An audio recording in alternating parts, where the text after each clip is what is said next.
nos contaba acerca de esto, ¿no? Del poderío que quieren tener las naciones y que seguramente a muchos de esos integrantes de esos países les enorgullece saber que tienen un representante que va por todo, ¿no? Que quiere conquistar el mundo, que quiere ser superior, porque le da estatus también a sus ciudadanos.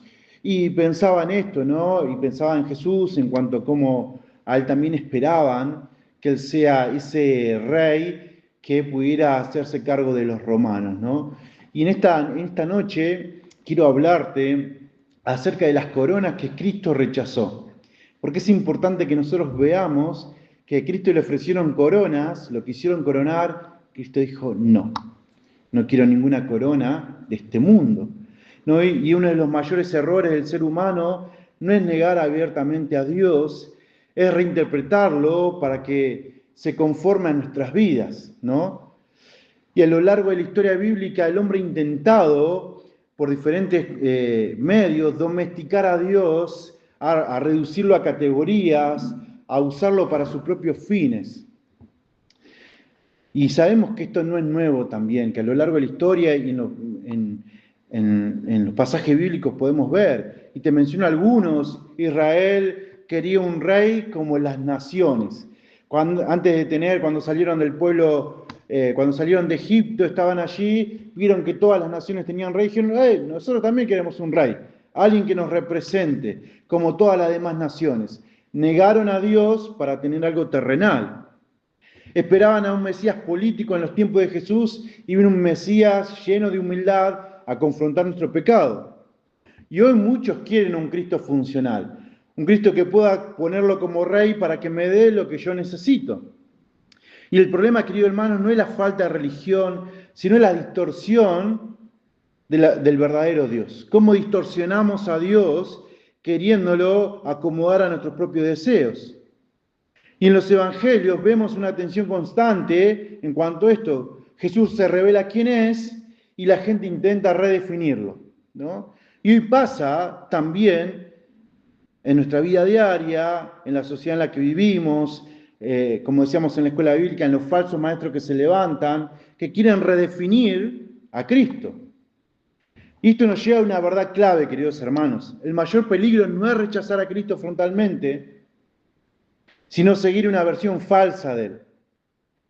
No es tanto mi problema que rechace a Cristo, sino que tengo una versión falsa de lo que Él es. Porque voy a vivir en el error toda mi vida. Y entonces llegaré a las llamas del infierno y entonces tendré que darme cuenta que he vivido un falso Cristo en mi vida. Porque no he creído en el verdadero Cristo. Y por esa razón, hoy quiero que vayamos a leer un pasaje central, pero vamos a ver varios, para entender que Cristo es Rey soberano sobre nuestras vidas y que nosotros no necesitamos redefinirlo o darle cierto título humanamente.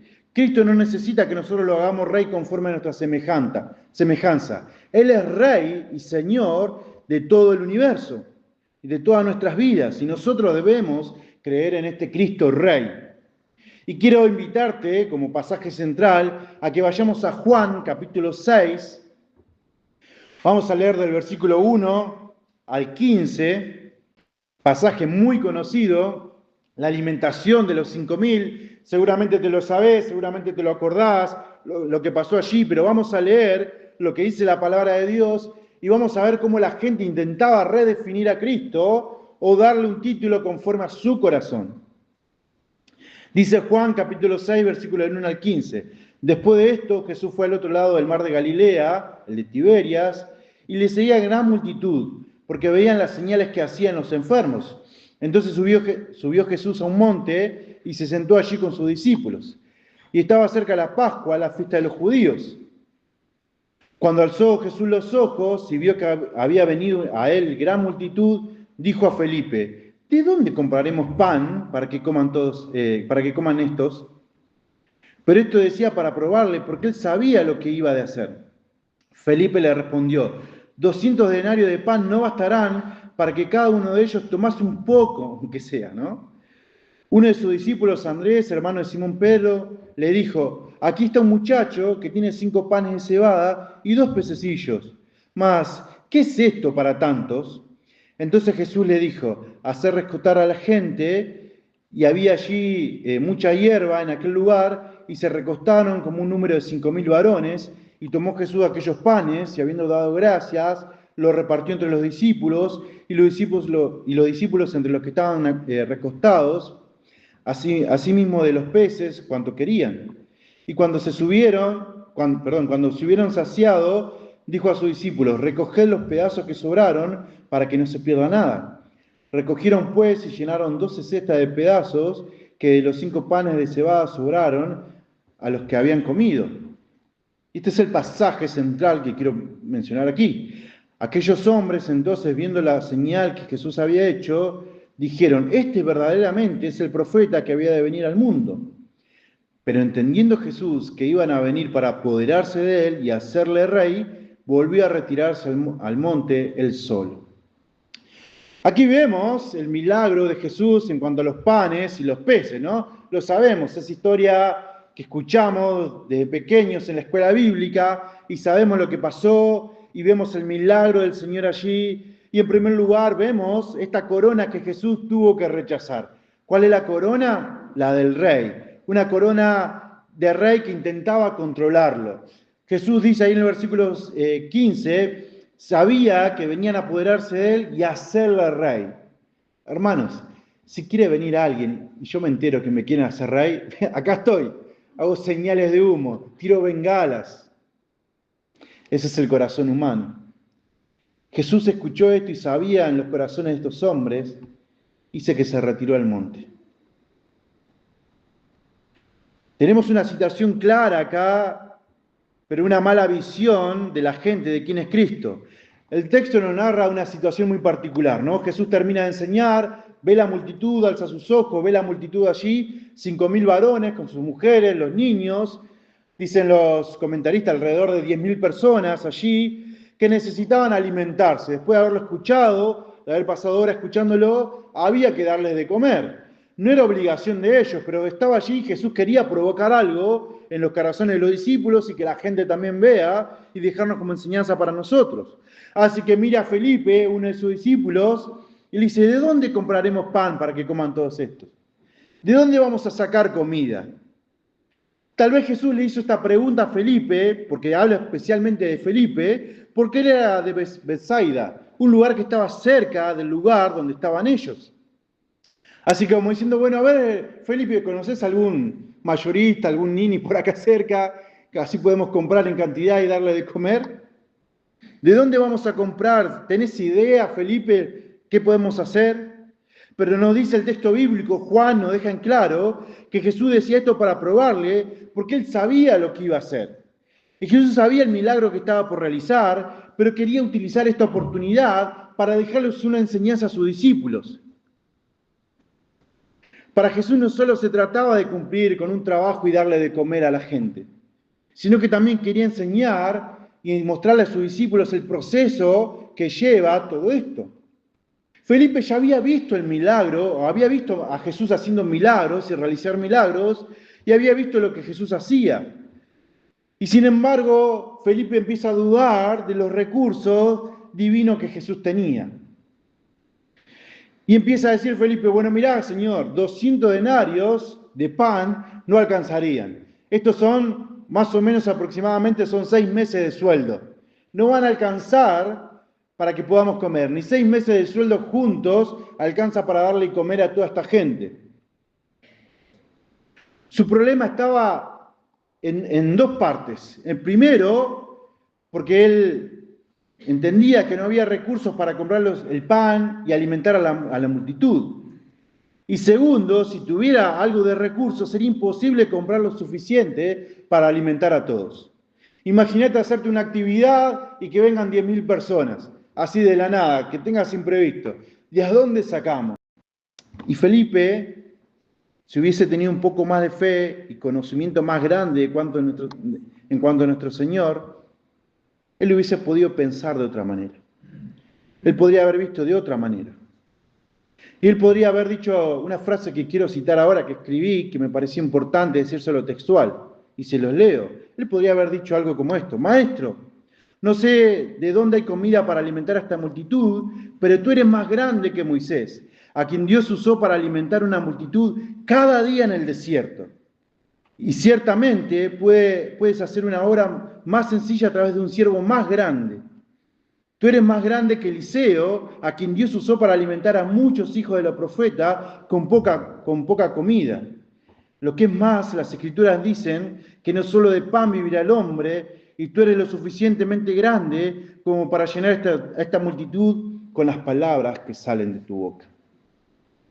Él podría haber dicho estas palabras: Señor, si se alimentó a una multitud en el desierto cada día, ¿cómo no vas a alimentar a 10.000 personas?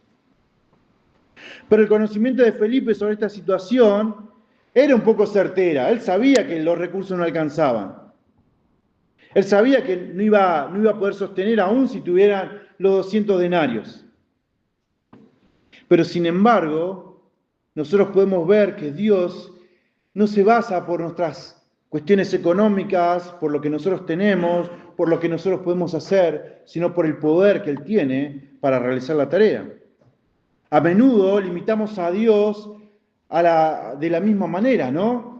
Buscamos cómo poder hacer la obra de Dios de la manera más básica. Y Jesús quiere usar un enfoque totalmente diferente y proveer de una manera más grande en esta situación.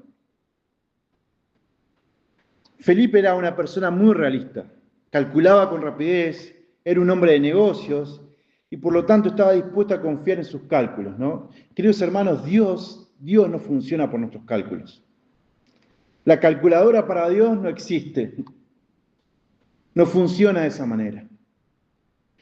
Es depender de Él, confiar en Él y saber que Él puede hacer la obra. Confiar que Él tiene todo bajo su control, como nos decía hoy Irma. Felipe debía buscar un Jesús que haga conforme a lo que Él vino a hacer, no a lo que los hombres se le ocurría en su pensamiento o en las posibilidades meramente humanas. Debía confiar y debemos confiar en que Dios puede hacer mucho más allá de lo que nosotros creemos o entendemos. Por esa razón, cuando ven que Jesús alimenta a toda esta multitud y que sobran 12 canastas, y estas 12 canastas que menciona ahí, lo menciona para decir la cantidad de comida que sobró, no hagamos una reinterpretación de esto, no es que simboliza algo, es un número que da para decir, miren que sobró, 5 panes y 2 peces alcanzó para alimentar a esta multitud. Y mientras la multitud lo ve a Jesús y ve el milagro que hace y ve las maravillas que hace, dice, ¿por qué no nos apoderamos de él y lo ponemos como rey? Porque necesitamos un rey así, con poder, con autoridad, que pueda pararse frente a Pilato, ante el emperador y pueda decir. Acá hay una ironía teológica, ¿no? Que nosotros debemos entender.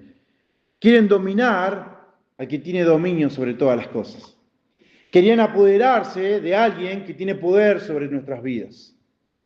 Esta multitud estaba dispuesta a apoyar a Jesús siempre y cuando le dieran lo que ellos querían.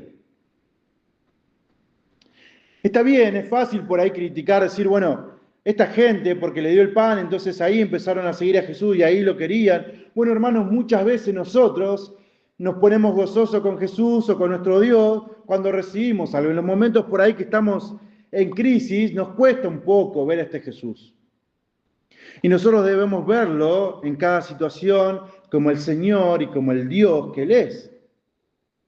Y es por eso que esta gente lo viene a buscar, y lo viene a buscar con rapidez, porque lo quiere hacer rey. Necesitan un rey que pelee contra los romanos. Necesita un rey que los libere, que se le plante ante el emperador y le diga, bueno, ahora este pueblo mío será liberado. Un rey que se rinde ante las condiciones de su pueblo.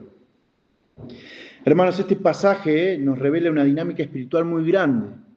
No rechazan el poder de Jesús, sino que rechazan la dirección de ese poder. Ellos ven ese poder, pero no es que quieren un poder que les transforme su vida. Ellos quieren direccionar ese poder para algo que les conviene. Ellos quieren hacerlo rey conforme a su corazón. Queridos hermanos, no corramos el peligro de querer hacer rey a Jesús conforme a nuestros deseos. Que sea funcional a las cosas que nosotros queremos. Ellos dicen en esencia, queremos tu poder, pero bajo nuestra agenda, bajo lo que nosotros decimos. Y esto conecta al pecado original. Porque el hombre en el jardín del Edén no niega a Dios. Él quiere ser como Dios. La serpiente le dice, miren que comiendo este fruto serán como Dios. ¡Wow! Quiero ser como Dios. El hombre no niega a Dios, quiere ser como Dios. Quiere reinar sobre su vida, quiere tener poder sobre sus vidas. Quieren poner a un rey que tenga su misma ideología, ¿no? Como cuando vamos a votar en las elecciones. Bueno, este candidato me gusta porque me dice lo que yo quiero escuchar, porque me promete cosas que a mí me gustan, porque dice lo que va a hacer y yo estoy de acuerdo con eso, aquel no porque no me conviene. Bueno, esta gente quería hacerlo rey por esa razón. Estaban postulando a Jesús en una elección y no era así. Muchas veces nosotros, queridos hermanos, postulamos a nuestro Señor para que sea nuestro presidente, por así decirlo, conforme a nuestro pensamiento, a nuestra ideología y a lo que nosotros queremos. Ahora bien, el ser humano no se puede dejar llevar por esto. ¿Por qué? Porque la epístola de Romanos, en capítulo 1, anotalo si querés porque voy a ir mencionando algunos textos, en Romanos capítulo 1, del 21 al 25, dice Pablo a los romanos que ellos cambiaron la verdad de Dios. O sea que no quieren la verdad de Dios. El mundo no quiere la verdad de Dios. No quiere tener la verdad de Dios. Quiere que Dios diga la verdad que el mundo quiere escuchar. Y no es así. El libro de Éxodo, en el capítulo de 32, nos dice que la gente mientras esperaba a Moisés, se tomó el tiempo de hacer un becerro de oro, fundir todo el oro que habían sacado. Cuando Dios les dijo, van a salir de Egipto y la gente le dará oro para que ustedes se lleven, ¿qué hicieron con ese oro? Lo fundieron, hicieron un becerro de oro y adoraron a su manera, como ellos querían, como ellos pensaban que era lo correcto. El hombre tiende a querer adorar conforme a la manera que él quiere. La epístola de Timoteo, la segunda epístola, el capítulo 4, versículo 3, le dice Pablo a Timoteo, miren que los falsos maestros se levantan conforme a los deseos de aquellos oyentes. Si ellos se han levantado es porque hay gente que lo quiere escuchar. Entonces el hombre quiere un rey que diga la verdad que quiere escuchar. Uno que pueda adorar a la manera que él quiere y uno que sea conforme a sus deseos. Ese es el rey que busca el hombre. Sin embargo, queridos hermanos, nosotros debemos pensar que nada de esto puede estar en nuestras vidas. Y podemos decir que muchas veces la manipulación espiritual moderna tiene que ver con esto, ¿no? Declarar, reclamar aquello, un lenguaje que intenta poner a Dios bajo la autoridad humana. Yo declaro, yo decreto, Señor, voy a hacer esto en tu nombre, y quizás Dios no te lo está mandando, queridos hermanos. Estoy haciendo algo conforme a mi manipulación, a mis deseos. Tengamos cuidado con eso. Selecciono los atributos de Dios. Bueno, acepto el amor de Dios, que Dios me ama, pero bueno, su justicia, y bueno, eso no me gusta tanto. Saúl no predique tanto de la justicia de Dios, porque no es lo que más me agrada. No es el rey que yo quiero tener. Una fe centrada en resultados visibles. Si no hay milagro, cuestiono a Dios. Dios, ¿por qué no me diste esto? ¿No? Y esto muestra el centro, que el centro no es Dios, sino la experiencia. Quiero experimentar algo diferente y Dios dice, bueno, mirá, yo vine para hacer otra cosa en tu corazón. No podemos seguir a Cristo si intentamos dirigirlo. O Él es Señor de nuestras vidas o no lo es. No le puedo poner una corona conforme a mi semejanza.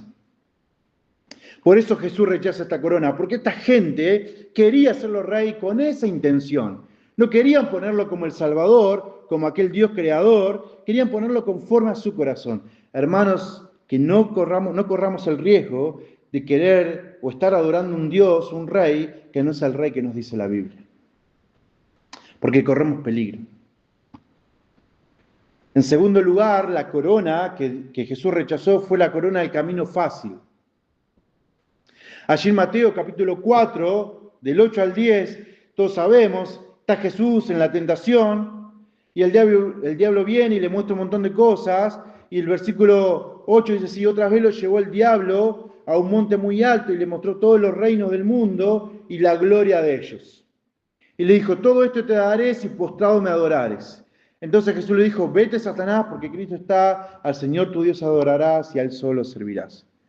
Satanás no le está ofreciendo algo legítimo, sino que le ofrece algo que se le había prometido a nuestro Dios. El Salmo 2.8 le dice, heredarán las naciones, te daré por herencia a las naciones.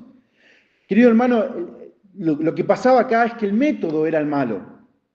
Satanás propone evitar el sufrimiento a Jesús. Postrado me adorás, yo te voy a dar esto. Antes que Dios te lo dé, yo te lo doy antes. Pero postrate y adorarme. Que evite la obediencia, no obedezcas a Dios, no vayas a la cruz. Postrate y adorar y yo te lo voy a dar. Quédate tranquilo. Y esto revela algo profundo. Muchas veces el pecado no consiste en lo que buscamos, sino en cómo lo buscamos. Por ejemplo, proveer para la familia es un acto de obediencia a Dios. Lo sabemos. Hoy Gaby nos hablaba de esto. Pero nosotros, si para proveer para nuestra familia, estafamos, falsificamos documentos, quizás para tener un aumento, si hacemos trampa en nuestro trabajo, si le damos prioridad al dinero, entonces ahí está el pecado. Voy a conseguir los recursos, pero del método equivocado. Entonces Satanás nos dice, bueno, ¿querés tener más dinero? Falsificás tus papeles y vas a encontrar más dinero. Te voy a dar todo si postrado me adorares. Y Jesús rechaza el camino fácil. Esta corona que se le quería poner para decirle, te voy a dar todo esto, pero vení por el camino fácil, Jesús lo rechaza. Cristo iba a recibir como herencia, pero debía pasar por la cruz en primer lugar. El Salmo 2.8 dice esto, te daré las naciones como herencia. La epístola de los Hebreos, el capítulo 12, versículo 2, dice que Él soportó la cruz por el gozo que había en Él. El Evangelio de Lucas 24-26 nos dice que era necesario que el Cristo padeciera. No se podía evitar este camino. No hay un camino fácil. No hay un camino corto. A veces tendemos a justificar los medios incorrectos por fines buenos. Mentir por una causa. Y bueno, lo tuve que hacer porque si no, iba a pasar algo, ¿no? Manipular para que algo salga bien. Dios me dijo, ¿no? Como te decía antes, o voy para adelante con base, todo lo puedo en Cristo que me fortalece y voy y hago lo que quiero, escudándome en eso, manipulando el camino fácil. Muchas veces evitamos los procesos de formación espiritual, no queremos esperar, no toleramos la disciplina, pero Dios nos forma en los procesos, no en los atajos. Dios nos va formando en los procesos que vamos teniendo y nos va moldeando nuestro corazón y nuestra vida y no quiere atajos en nuestros corazones. Dios mostró su poder en el proceso que Cristo vivió, porque lo hizo vivir la vida que nosotros no podíamos vivir. Lo llevó a la cruz que nosotros no podíamos ir. Y le mostró el proceso. Y por eso lo exaltó hasta lo sumo. Dios no solo está interesado en el resultado, querido amigo, está profundamente comprometido con el proceso. Dice que el que comenzó, dice la palabra de Dios, el que comenzó en vosotros la buena obra, la va perfeccionando. No dice que lo quiere hacer ya, que no importa el proceso, no, la va perfeccionando, día a día. Es un proceso que debo seguir. Si Cristo, hermanos, rechazó este atajo, nosotros debemos saber que no todo vale en esta vida, que no todo es válido. Que no es como nosotros queremos, o la primera oportunidad sí voy sin consultar a Dios. No, hermanos, no hay atajos acá. Hay que consultar a Dios, hay que ver delante de Dios, porque seguramente podemos estar fallando. Porque quizás esté recibiendo algo que después, porque quizás estemos recibiendo algo que después te pondrá de rodillas frente a Satanás. Y debemos guardar nuestros corazones. Debemos tener cuidado con lo que hacemos. Porque esa corona que hoy recibimos, que Cristo rechazó, nos puede llevar a postrarnos delante de Satanás. Ten cuidado, hermano. Abre tus ojos, abramos nuestros ojos. En tercer lugar, Cristo rechazó una corona terrenal. Porque el reino de Cristo se basaba en que Él fuera transformando nuestros corazones de lo interior hacia lo exterior. Y que pudiera ir viendo nosotros en nuestras vidas cómo Él nos va transformando. Allí Juan, en el Evangelio de Juan, en el capítulo 18, nos narra que Jesús está frente a Pilato y le dice, ¿eres tú el rey de los judíos? ¿Vos sos el rey? El versículo 36 le dice, mi reino no es de este mundo, si mi reino fuera de este mundo, mis servidores pelearían para que yo no fuese entregado a los judíos. Pero mi reino, le dice Jesús, no es de aquí. Y Pilato le vuelve a preguntar 2 o 3 veces, ¿sos vos el rey? ¿Sos un rey? Jesús no le niega que Él es rey. Le dice, yo no soy el rey terrenal que la gente quiere imponerme. Esa corona Jesús la está rechazando. Jesús no venía a tomar la corona de los judíos, no vino a proclamarse rey, no vino a librar una batalla hombre a hombre, a pelear. Él vino a salvar nuestras almas. Él vino a confrontar nuestros pecados. Él vino a batallar en nuestras vidas para librarnos de las llamas del infierno eterno. Ese es el Rey que vino a pelear en nuestros corazones y que transforma nuestra vida, nuestro corazón, por medio de la regeneración que hace el Espíritu Santo en nuestras vidas y que nos cambia y nos transforma, y ahí sí vamos cambiando y vamos creciendo y vamos avanzando en nuestra salvación. Cuando Jesús dice que este reino no es de este mundo, su reino no es de este mundo, está planteando que Él es el Rey, pero no de aquí, sino de otro lugar. Él tiene que ser el Rey de nuestro corazón, de algo interno, un reino que cambia y transforma a las personas. Ese es el Rey que nosotros debemos tener. El reino de Cristo es contraintuitivo, comienza invisible, crece internamente en nuestras vidas y luego se manifiesta externamente.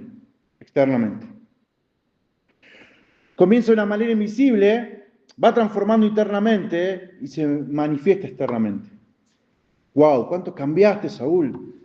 Has cambiado, antes eras así y ahora estás así. Bueno, Cristo va haciendo el cambio en nosotros.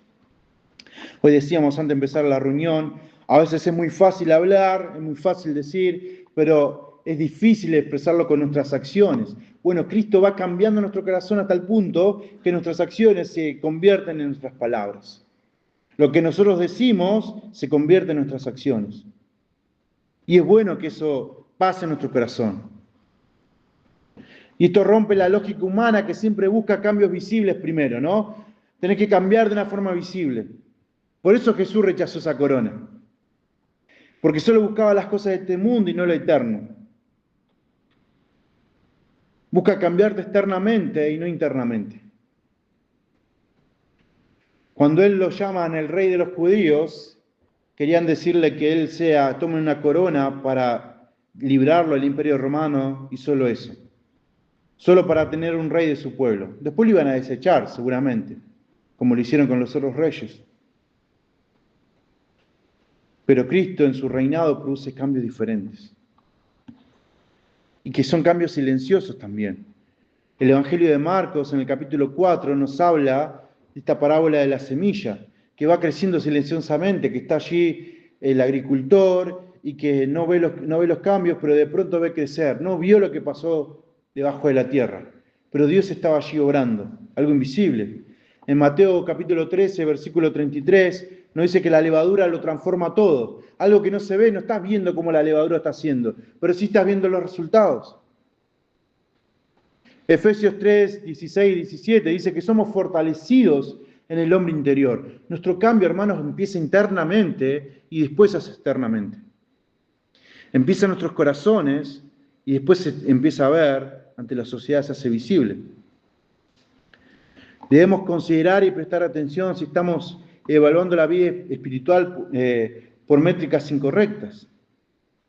Porque solo asisto a la iglesia, porque tengo actividad, porque me emociona en el culto, pero si no tengo transformación del carácter no sirve nada. Cuando descuido lo interno, la oración superficial, la falta de meditación de la palabra de Dios, la impaciencia en el crecimiento, ¿no? Quiero cambios inmediatos cuando Dios está trabajando progresivamente. Esa es la corona que Jesús rechaza, la de este mundo, la que quiere algo terrenal, la que quiere lo visible. El reino no empieza en lo visible, queridos hermanos, empieza en lo invisible con un corazón regenerado. Y nosotros debemos ver este reinado de nuestro Señor, o estas coronas que Cristo rechazó. Ahora, y para ir terminando, hay una corona que sí Jesús aceptó. Hay una corona que sí Jesús la tomó. Y hay una imagen que resume todo este mensaje, ¿no? El hombre quiso darle a Jesús una corona, pero era una corona sin cruz. Una corona según sus intereses, una corona sin rendición. Y Jesús rechazó todas estas. Pero la corona que sí Jesús aceptó es la que transformó nuestras vidas. Mateo 27, 29 dice que pusieron sobre su cabeza una corona tejida de espinas. A esa sí le dijo que sí. Hizo silencio, dejó que la corona llegara a su cabeza y lució esa corona. Y caminó con esa corona a la cruz. Esa corona que se dejó poner Jesús fue por vos y por mí. Los hombres no lograron coronarlo rey, pero sí lo coronaron en burla, no con oro, sino con espinas, no con honra, sino con desprecio, no con adoración, sino con humillación. Y sin embargo, esa fue la corona que Cristo aceptó. Esa sí, dijo Cristo, esa sí dámela, esa sí la quiero. No me voy a ir al monte, no lo voy a rechazar, dámela, esa sí la quiero. Esa sí la voy a tomar. Porque esa corona representaba algo importante para nuestras vidas. Representaba el pecado del hombre, porque recuerdan allí en Génesis, dice, la tierra dará espinos, y estaban los espinos allí, los cardos, lastimando su cabeza. Porque le hacía recordar la maldición de la caída del hombre y el precio de nuestra redención. Cristo rechazó una corona de gloria temporal para recibir una corona de sufrimiento en la cruz. Esa es la corona que Cristo tomó para nosotros, por nosotros. Y esto nos tiene que confrontar profundamente y pensar si queremos un Cristo glorioso, pero sin sacrificio, si queremos bendición sin arrepentimiento, si queremos muchas veces salvación sin señorío de Cristo en nuestras vidas. Pero Cristo no evitó el dolor, no negoció la verdad y no retrocedió ante la cruz. La corona de espinas fue el camino hacia la verdadera corona, para que lo coronaran como rey y soberano de todo. Entonces, y vamos terminando, nosotros debemos pensar que o seguimos negando al rey que fue coronado con espinas, o nos rendimos ante él como Señor. ¿Qué vas a hacer, querido hermano, querida hermana, querido amigo? ¿Qué vas a hacer en esta noche? ¿Te vas a postrar ante este Señor o vas a seguir rechazando a aquel que tomó una corona de espinas? No podemos hacer ambas cosas. No podemos querer tenerlo como Señor y Rey, pero negar lo que Él demandó para nuestras vidas. Este sermón no se trata de la multitud, se trata de nosotros, porque todos en algún momento hemos intentado moldear a Cristo a nuestra imagen, evitar su autoridad, seguirlo según nuestros términos. Pero el Evangelio no es una invitación a mejorar nuestras vidas, es un llamado a rendirla completamente delante de nuestro Señor. No es para mejorar nuestras vidas, es para que nosotros nos rindamos ante Él completamente.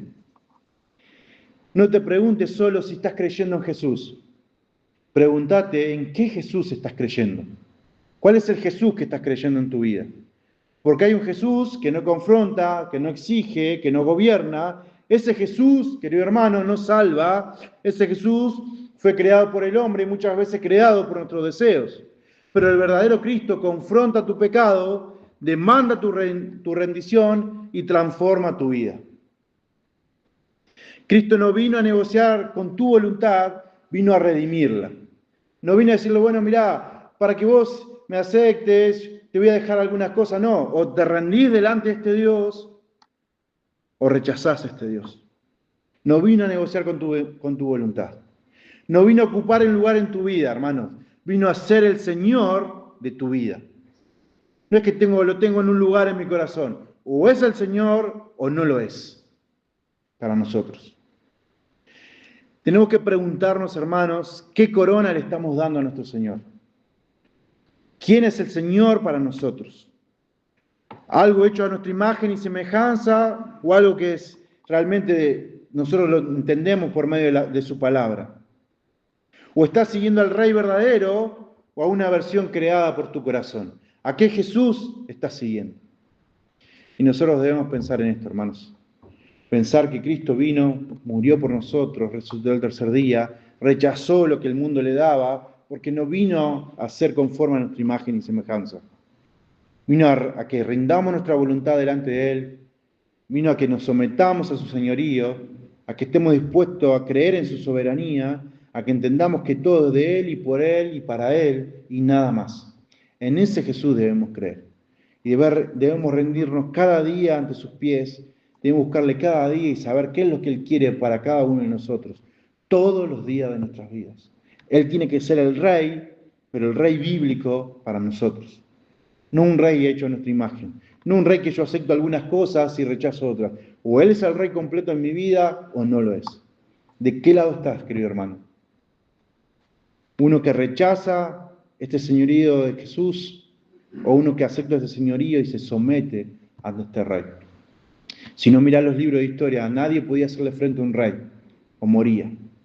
Este es el rey que viene a nosotros, que viene a nuestras vidas y que nos da salvación y que nos busca y que nos llama y dice, rendí tu voluntad porque es el mejor lugar donde puede estar tu voluntad, depositada en la mía, para que puedas caminar, para que puedas andar y para que te goces eternamente.